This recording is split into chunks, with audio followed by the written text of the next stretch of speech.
Hello नमस्ते good morning all of you. I am Deepali Goyal. स्वागत करती हूँ आप सभी का साइंस मैजिक पर। तो स्टूडेंट्स, जैसा कि आप सब जानते हैं, हम लोग पढ़ रहे हैं न्यूट्रिशन यानी पोषण के बारे में। हम जान चुके हैं कि पोषण क्या होता है। खाना खाना, उसे पचाना और फिर उससे ऊर्जा यूटिलाइज करना पोषण कहलाता है। यह पूरी एक प्रक्रिया है, पूरी एक प्रोसेस है ये। उसी तरीके से स्टूडेंट्स, हमने जाना कि पोषण के प्रकार क्या हैं। खुद का खाना खुद बनाना, दूसरे से खाने को लेना, ये सभी क्या है, पोषण के प्रकार। इसके बाद हमने जाना स्टूडेंट्स कि पोषण के प्रकार जो हैं वो भी और अलग डिफरेंट टाइप्स के हैं। यानी कि हम खुद का खाना खुद नहीं बना सकते। कौन बनाता है खुद का खाना खुद? प्लांट्स बनाते हैं। फिर हमने जाना कि हम दूसरे से भोजन लेते हैं, तो हम कौन है? हम परपोषी हैं, यानी हेटेरोट्रोफ्स हैं। फिर हमने जाना कि हेटेरोट्रोफ्स भी कई प्रकार के हैं। कोई डेड एंड डिकेइंग पे ग्रो करता है, सड़े गले पर, कोई दूसरे के ऊपर ग्रो करता है। तो हेटेरोट्रोफ्स भी कई प्रकार के हैं। फिर हमने जाना कि पोषण देने वाले होते हैं पोषक पदार्थ, यानी न्यूट्रिशन कौन देता है? न्यूट्रिएंट्स। आज की क्लास में हम देखेंगे इन्हीं न्यूट्रिएंट्स के बारे में।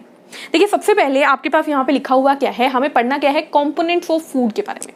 यानी जो खाना हम खा रहे हैं उसमें भाई है क्या क्या चीज़ें, और उसमें से क्या चीज़ें हम पचाएंगे और क्या नहीं पचाएंगे, ये सब जानेंगे आज की वीडियो में।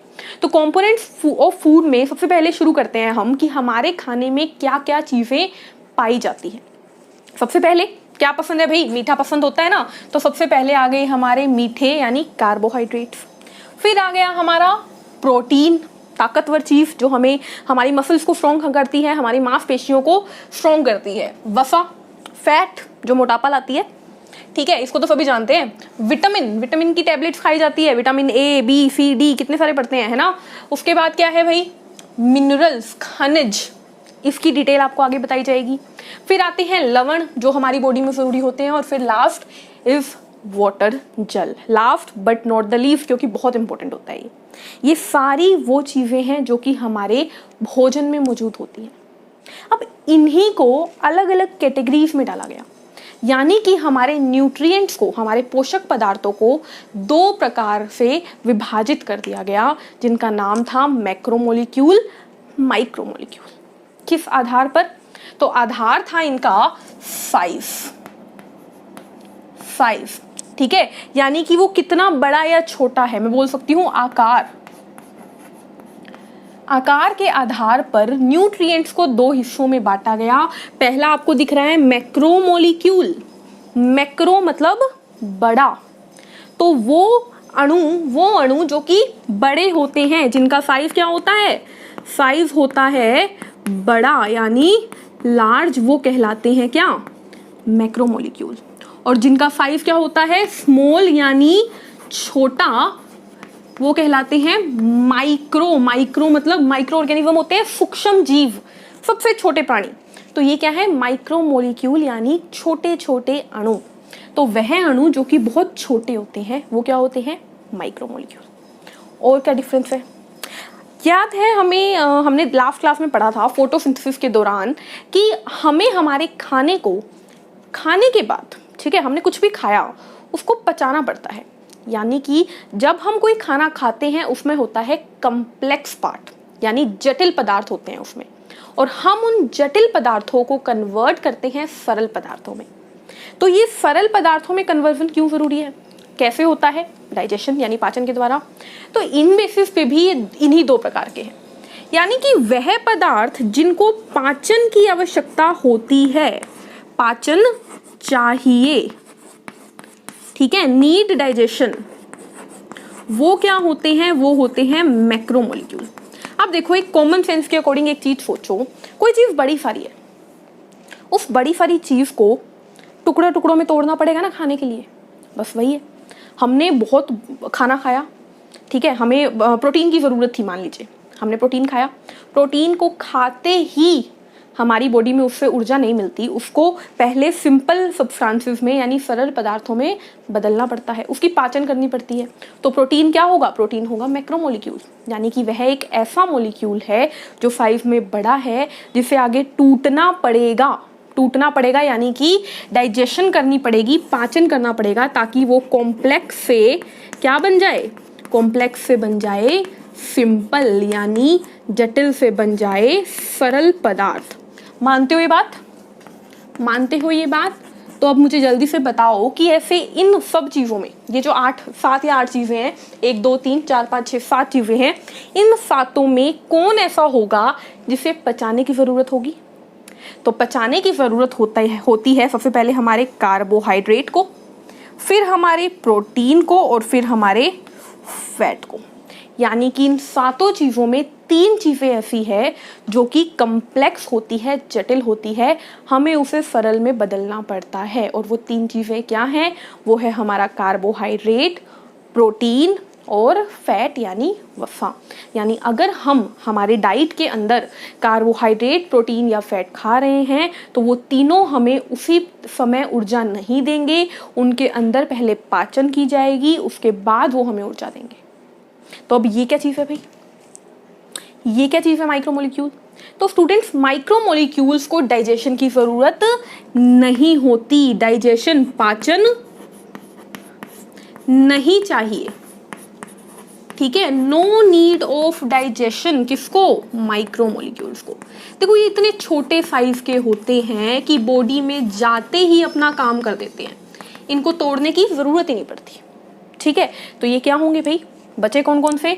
विटामिन, मिनरल यानी खनिज, सोल्ट यानी लवण और जल यानी वाटर। ये सब क्या है? ये सब हैं माइक्रो यानी सूक्ष्म अणु। जैसे ही देखिए हमारी बॉडी में विटामिन की कमी होती है तो डॉक्टर सिंपल हमें गोलियां देता है विटामिन की, ये गोलियां खाओ आपकी कमी ठीक हो जाएगी। क्यों? क्योंकि गोली आपकी बॉडी को डायरेक्टली असर दे देगी। लेकिन बॉडी में प्रोटीन की कमी होगी तो आप प्रोटीन खाओगे, वो पचेगा, फिर आपकी प्रोटीन की कमी पूरी होगी, ठीक है। एक और खास बात इन दोनों की कि मैक्रोमोलिक्यूल से सोचिए साइज में बड़े हैं, ठीक है। तो इससे आप एक चीज याद रख सकते हो, याद करने का तरीका है कि इनकी जरूरत भी ज्यादा होती है, ठीक है। बॉडी को मैक्रोमोलिक्यूल की जरूरत ज्यादा होती है और माइक्रोमोलिक्यूल कम क्वांटिटी में भी असर कर जाते हैं, ठीक है। यानी कि बॉडी में ज़्यादा किसकी ज़रूरत होती है? कार्बोहाइड्रेट, प्रोटीन और फैट की। इसीलिए हमें ज़रूरत है कि हम रोज़ाना अपने खाने में कार्बोहाइड्रेट, प्रोटीन और फैट अच्छे से लें। जबकि विटामिन, मिनरल, सोल्ट, वाटर ये सब कम में भी चल जाता है। अब इसका मतलब ये नहीं है कि पानी कम पियोगे चलेगा, लेकिन पानी बॉडी में होता है स्टूडेंट्स, आपको पानी पीना तो है, लेकिन ये वैसा नहीं है ना कि इसको डाइजेशन की ज़रूरत है, तो इसको पीना ज़्यादा ही है, लेकिन बॉडी में इसकी क्वांटिटी कम ज़रूरत होती है, ठीक है। तो इस तरीके से हमारे न्यूट्रिएंट्स 2 टाइप के हैं, मैक्रोमोलिक्यूल, माइक्रोमोलिक्यूल। मैक्रो यानी बड़ा, जिन अणुओं का साइज बड़ा होता है वो होते हैं मैक्रोमोलिक्यूल। जिन्हें पाचन की ज़रूरत पड़ती है यानी छोटे छोटे टुकड़ों में तोड़ने की ज़रूरत पड़ती है वो होते हैं मैक्रोमोलिक्यूल। और जो हमारी बॉडी में लार्ज क्वांटिटी में चाहिए वो होते हैं मैक्रोमोलिक्यूल। और ये कौन कौन से हैं? ये हैं 3, कार्बोहाइड्रेट, प्रोटीन और वसा यानी फैट। फिर बात करते हैं माइक्रोमोलिक्यूल की, तो छोटे साइज वाले माइक्रोमोलिक्यूल, सूक्ष्म। उसके बाद हमने देखा कि इनकी ज़रूरत भी कम क्वांटिटी में होती है और इनको पाचन की आवश्यकता भी नहीं होती, ये बॉडी में पचाने की ज़रूरत नहीं पड़ती। कौन कौन से हैं? विटामिन, मिनरल यानी खनिज, सोल्ट यानी लवण, वाटर यानी जल। इसके बाद स्टूडेंट एक छोटी सी बात हम डिस्कस करेंगे, वो है ये नोट बना के लिख लो। क्या बना के लिख लो?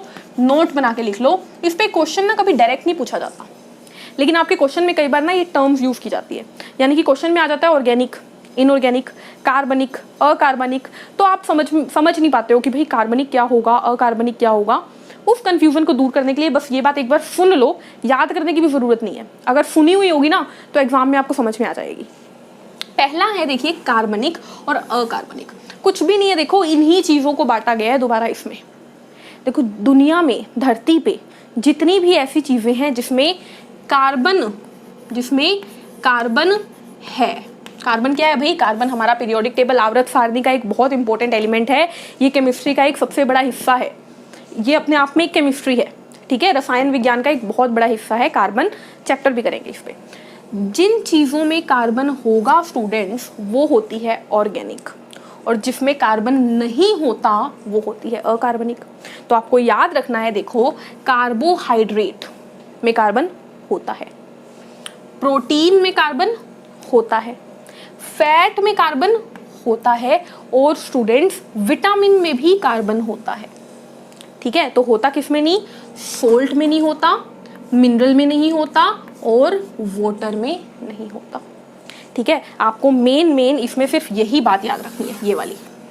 ठीक है, कि कार्बनिक यौगिक वो होते हैं जिनके अंदर कार्बन हो और कार्बोहाइड्रेट, प्रोटीन, फैट और विटामिन चारों में कार्बन मौजूद होता है।